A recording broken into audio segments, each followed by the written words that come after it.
அனைவருக்கும் வணக்கம்.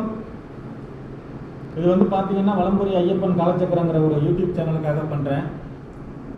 நான் மலையாள மாந்திரிகர் என்என் சந்திரகுமார் மற்றும் தாந்திரிக நிபுணர். என்னை நீங்கள் நிறையா காணொலிகளில் பார்த்துருக்கலாம், நிறையா மீடியாக்களிலையும் நிறைய நிகழ்ச்சிகள் பண்ணிக்கிட்டு இருக்கேன். நிறைய பேர் என்கிட்ட கேட்ட விஷயம் என்னன்னு கேட்டிங்கன்னா, அந்த மாந்திரிகத்தில் அந்த அதர்வனத்தில் குட்டி சாத்தான்னு ஒன்று இருக்கா, அது நிறைய அமானுஷங்கள் பண்ணுமாமே, இது உண்மையானு கேட்டிருந்தேன். அந்த காலங்களுக்காக வெயிட் பண்ணி தான் இந்த காணொலியை வெளியிடப்படுது. குட்டி சாத்தாங்கிறது உங்களுக்கு 390 வகையான குட்டிகள் இருக்காங்க. அது ஒரு சாஸ்தா வழிபாடு, மிகப்பெரிய ஒரு சக்தி வாய்ந்த கடவுள். அவரை சித்தி பண்ணுற முறையை வீடியோவாக காணொலியாக வெளியிடுங்க, பல பேருக்கு பயன்பெறும் அப்படின்னு கேட்டிருந்தாங்க. சோதிடர்களாக இருந்தாலும் சரி, என்ன மாதிரி அதர்வனம் பண்ணுறவங்களாக இருந்தாலும் சரி, மாந்திரியர்கள் மற்றும் நல்ல செயல்களுக்காக இவரை சித்தி பண்ணி நீங்கள் வச்சுக்கலாம்.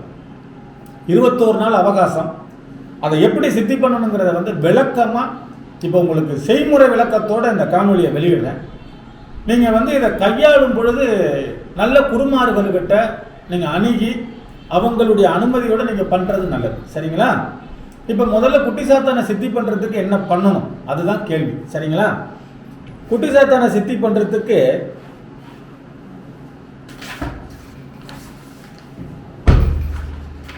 இந்த இருக்கு பாருங்க, அவருடைய ஸ்லோக மந்திரம். இந்த மந்திரம் தான் இதில் உங்களுக்கு கீழே கொடுத்துருப்பாங்க. என்ன கொடுத்துருப்பாங்கன்னா, காட்டில் அல்லது பூஜை அறையில் சகல விதமான படையல்கள் வைத்து அமாவாசை என்று ஆரம்பிக்கவும், விநாயகர் மந்திரம் செபித்த பின் குட்டிச்சாத்தா மந்திரம் செபிக்கவும், செபிக்கும் காலங்களில் தென்னை ஓலை பாய் செய்து அதில் படுத்து உறங்கவும், தானே சமைத்து சாப்பிடவும், சிகப்பு ஆடை உடுத்தி ருத்ராட்ச மாலை மந்திரம் செபிப்பதும், மந்திரம் செபிக்கும் காலத்தில் குட்டிச்சாத்தா நேரில் வரும்போதும், அப்போ நான் எப்போ கூப்பிட்டாலும் நீ வர வேண்டும் என்று சிவசக்தி மேலே சத்தியம் சொல்ல வேண்டும். சத்தியம் வாங்கிக்கணும் அந்த தெய்வத்துக்கிட்ட. அதுக்கு பிறகு எப்போ கூப்பிட்டாலும் வருவார். இதுதான் அவருடைய மந்திரம். அந்த மந்திரத்தை லாஸ்ட்டாக சொல்கிறேன். அதுக்கு முன்னாடி இந்த மாதிரி நீங்கள் ஒரு எந்திரம் ஒன்று ரெடி பண்ணி வச்சுக்கணும். அவருடைய எந்திரம் ஒன்று ரெடி பண்ணி வச்சுக்கணும். அதுக்கு பிறகு பார்த்தீங்கன்னா மிக முக்கியமான விஷயம், அவரை வர வைக்கக்கூடிய குடுவை ஒன்று நீங்கள் ரெடி பண்ணணும். இந்த மாதிரி இதில் பார்த்தீங்கன்னா உங்களுக்கு கருஞ்சீரகம், வெண்கடுகு, அத்தரு, புணுகு, செவ்வாது, அரகஜா, குங்குமம், கோரோசனை, வசம்பு, தொட்டால் வாடை, நிழல் வாடை, தேகவட்டை, மயில் தோகை, சில புல்லருவிகள். அது சில புல்லருவி எல்லாருக்கும் பார்த்துருப்பீங்க. புல்லுருவி மரங்களில் நிறைய புல்லுருவிகள் இருக்கும். பூவரச மர புல்லுருவி, புளியாமர புல்லுருவி, பனைமர புல்லுருவி, வேப்பமர புல்லுருவி, சவுக்க மர புல்லுருவின்னு சொல்லி ஒரு 11 புல்லுருவிகளுக்கு காப்பு கட்டி எடுத்து அதனுடைய வேர்கள்லாம் வைக்கணும். நிலம்புருண்டியோட வேர்கள்லாம் வச்சு இந்த மாதிரி ஒரு குடுவை ஒன்று ரெடி பண்ணிக்கணும், சரிங்களா? ரெடி பண்ணிட்டு மஞ்சள் கலர் நூலால கட்டணும். அப்புறம் பிரத்யேகமாக 3 குடுவை ஒன்று செய்யணும். அதுக்கு அதே மாதிரி தான் அந்த பொருள்கள்லாம் வச்சு குடுவை செய்யணும். ஒரு பித்தாள தாம்பலத்தில் குங்குமத்தை பரப்பி அதில் படுக்க வைக்கணும். அவரை நிற்க வைக்க கூடாது. அவரை வர வைக்கிற அந்த 21 நாளைக்கு குட்டி சாத்தான் பகவானுக்கு உகந்த கல்லை படையலாக வைக்கணும், எருமப்பாலை படையலாக வைக்கணும். அதுக்கு பிறகு நீங்கள் பூஜை ஆரம்பிக்கிற முத நாள் 3 வாழை இலைகளை ஒரு படி இந்த மாதிரி பித்தாளப்படி வாங்கியங்க. இதில் ஒரு மாதிரி 4 திசையிலே 4 மூலையிலையும் வச்சு 3 எலுமிச்சம்பழம் வச்சு பூவை டெக்கரேட் பண்ணி பொறி வைக்கணும். வச்சுட்டு நீங்கள் கண்ணை மூடி ஜெபிச்சுக்கிட்டே இருக்கணும் மந்திரத்தை. அந்த மந்திரத்தை ஜெபிக்கும் பொழுது ஏதேனும் சலங்க சத்தங்களோ இல்லை சிரிப்பு சத்தங்களோ இல்லை ஏதேனும் ஒலிகள் கேட்டால் நீங்கள் திறந்து பார்க்கக்கூடாது.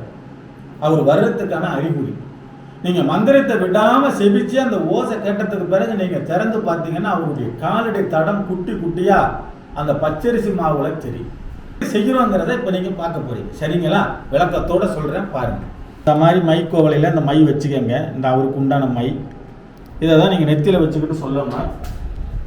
அவருக்கு பிடித்தமான கல் பணங்கள் இதை தான் இங்கே வைக்கணும். இப்படி தான் நீங்கள் அவரை நூல் போட்டு சுற்றி 3 குடுவை வச்சு குங்குமம் பித்தாள தாம்பலத்தில் பரப்பி அது மேலே வச்சு தான் நீங்கள் பண்ணணும், சரிங்களா? பூஜையை எந்திரத்தை நீங்கள் ஆணி அடித்து அங்கே பின்னாடி அது மாட்டிக்கலாம். அவருடைய எந்திரம் கீழேயும் ஒரு எந்திரம் கொடுப்போம், மேலேயும் ஒரு எந்திரம் கொடுப்போம். செய்கிறோங்கிறத இப்போ நீங்கள் பார்க்க போறீங்க, சரிங்களா? விளக்கத்தோடு சொல்கிறேன் பாருங்கள். இந்த மாதிரி அந்த பூஜை அறை இருட்டா இருக்கணும். அங்க எரிது பாருங்க ஒரு அகல் தீபம், அது மட்டும்தான் உங்க பூஜை அறையில வெளிச்சமா இருக்கணும். பாக்கி கரண்ட் எல்லாம் நீங்க பயன்படுத்தக்கூடாது. கரண்ட் லைட்டு எந்த விதமான லைட்டையும் நீங்க பயன்படுத்தக்கூடாது. அந்த மாதிரி ஒரே ஒரு நல்லெண்ணெய் தீபம் நான் பசு நெய்யில போட்டிருக்கிறேன். நல்லெண்ணெய் தீபம் இருந்தா நீங்க பசு நெய் கிடைச்சா நீங்க போடலாம். நான் விளக்கு ஏற்றிருக்கிறது வந்து பசு நெய்யில ஏற்றிருக்கேன். அங்க அந்த ஒரே ஒரு தீபம் மட்டும்தான் பூஜை அறையில இருக்கு.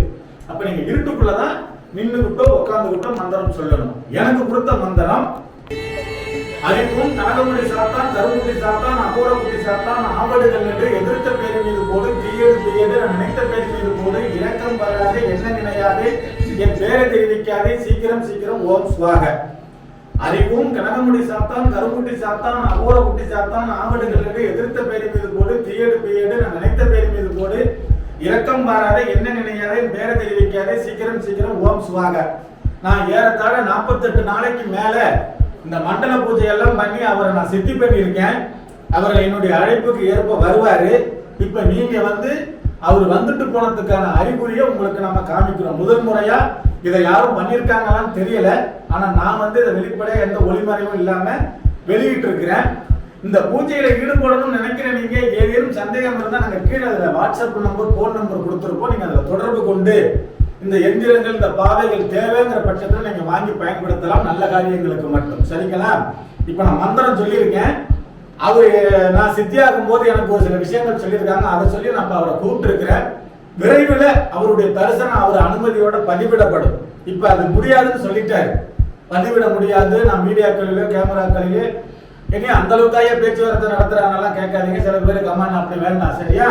அவர் வந்துட்டு போனதுக்கான ஒரு அவருடைய காலடி தடத்தையோ இல்ல அவருக்கான ஒரு விஷயத்தையோ நான் உங்களுக்கு காமிக்கிறேன். சரியா?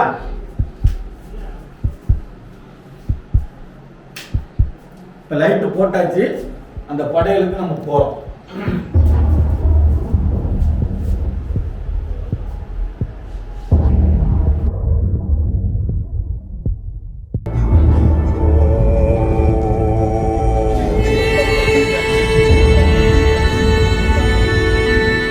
உங்களுக்கு சித்தி ஆயிட்டாருன்னா இந்த மாதிரி குட்டியான கால் தடத்தை நீங்க பார்க்கலாம்.